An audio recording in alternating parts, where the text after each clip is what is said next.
세 번째는 어떤 사람이 예수님께 다가와서 주님을 따라가겠다고 합니다. 그런데 그는 이렇게 제안합니다. 본문 61절 말씀이에요. 또 다른 사람이 이르되 주여 내가 주를 따르겠나이다마는 나로 먼저 내 가족을 작별하게 허락하소서. 그래요. 세 번째 제자가 되겠다고 찾아온 사람도 제자를 따라가기를 원하는데 가족하고 먼저 작별 인사하고 따라갈 테니까 허락해달라는 거예요.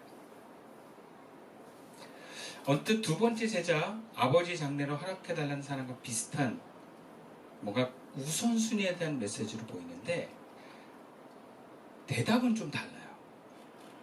두 번째 제자를 향해서 예수님이 죽은 자들로 자기의 죽은 자들을 장사하게 하고 너는 하나님 나라를 전파하라 라고 예수님 대답을 했는데 세 번째 제자가 되겠다고 따라오는 사람한테 뭐라 그러냐면 손에 쟁기를 잡고 뒤를 돌아보는 자는 하나님 나라에 합당하지 아니하니라. 대답이 다르다는 건 그 대답의 내용에 그 사람의 마음의 중심이 이렇다는 걸 보여줘요. 항상 예수님은 질문하는 사람의 마음을 보시고 정확하게 말씀하신 경우가 많습니다. 그렇다면 두 번째 사람의 경우는 그 사람 안에 하나님의 영이 있음을 전제로 하나님 나라를 전파하는 것이 우선이다라고 알려주신 거예요.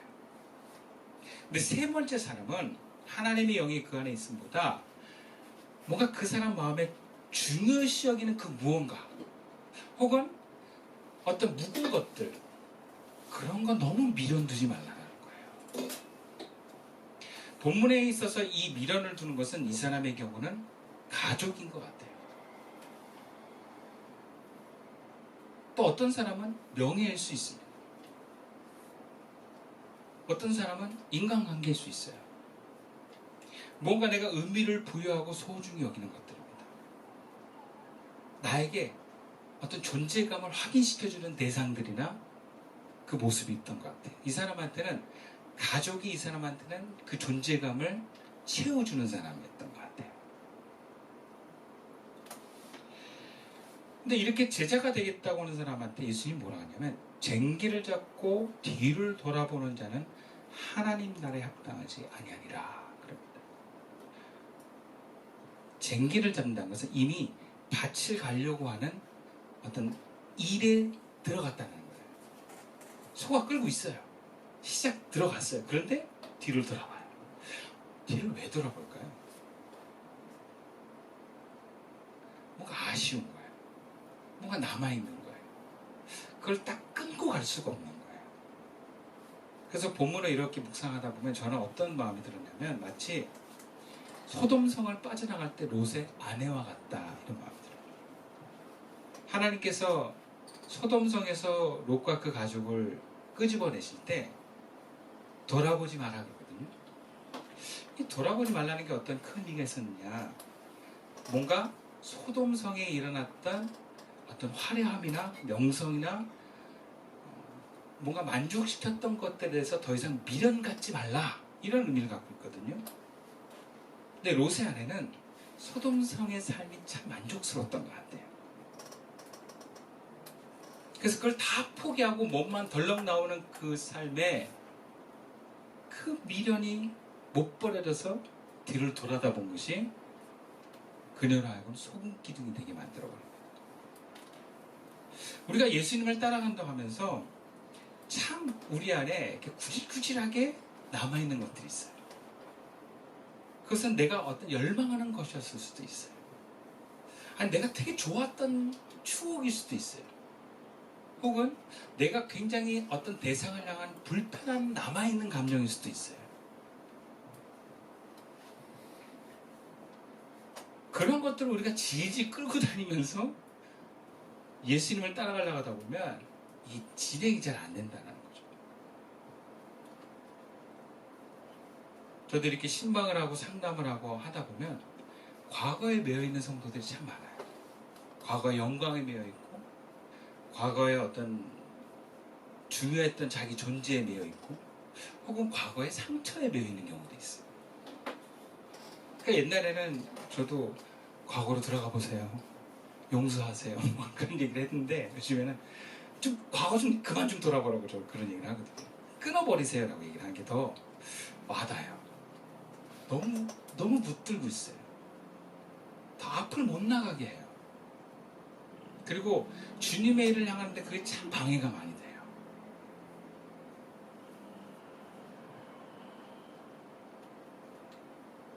바울은 예수님의 제자로 살아가면서 참 화려했었고 아주 중요한 사람이었던 것은 분명했던 것 같아요.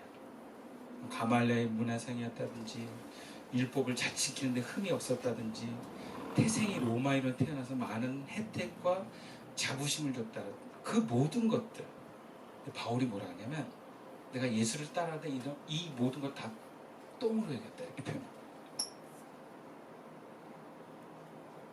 그의 삶에 고생이 늘 함께했고 죽음의 위험이 늘 있었던 불안정한 삶이었지만 바울은 뒤를 돌아보지 않았습니다.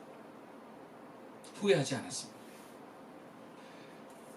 예수님의 제자는 소원의 쟁기를 잡는 순간부터는 뒤를 돌아다보지 않는 사람입니다. 지나간 과거에 너무 미련을 두지 않는 거예요. 오늘을 생각하며 주님을 따라가는 것입니다.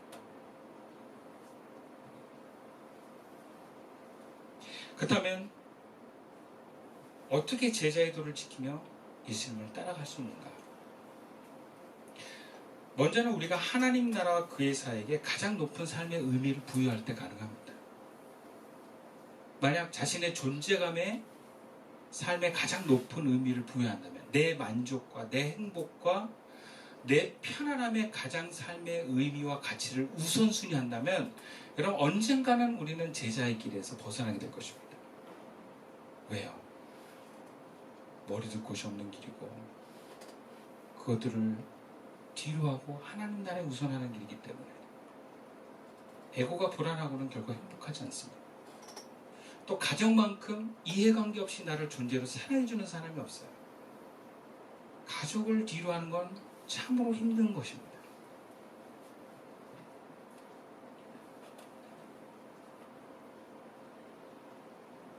그런데 그 내 자신의 존재감을 확인하고 안전함을 확보하는 것에 의미를 두지 않고 하나님의 존재와 그분 안에서의 나, 구원받은 나로서의 삶에 그래서 그 나에게 부어진 삶의 사명의 의미를 두고 하나님 나라를 이뤄가는 것에 가치를 두는 사람은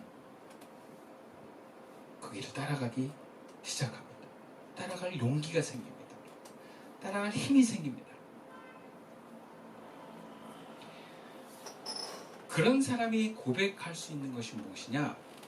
보이지 않는 예수님을 사랑합니다 라고 고백하는 거예요. 우리가 사랑에 빠지면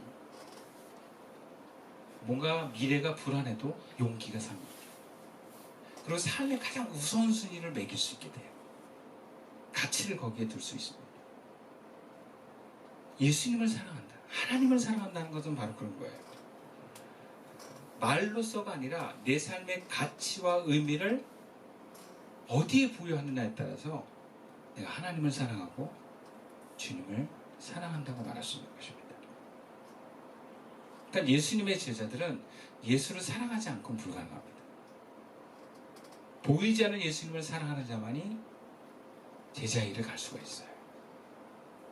또 그 많은 내 삶의 의미 있는 것보다 우선할 수 있게 됩니다. 근데 참 많은 사람들이 예수님을 사랑한다고 하는데 실제 삶의 선택을 보면 그렇지 않거든요.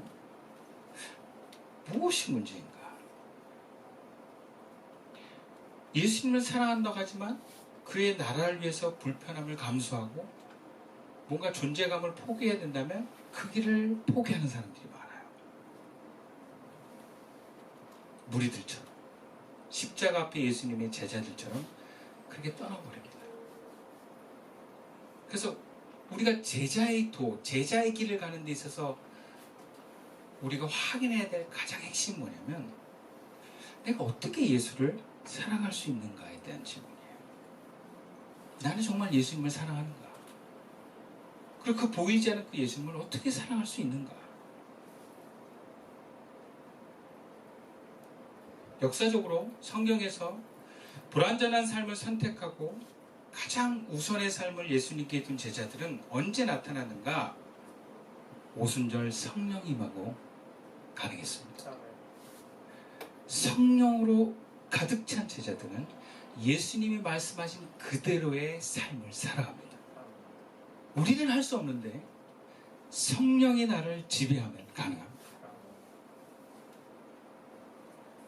성령이 임하시고 거듭난 사람은 보이지 않는 예수님을 사랑하고 열망합니다. 이것이 성령이 충만하다는 증거입니다.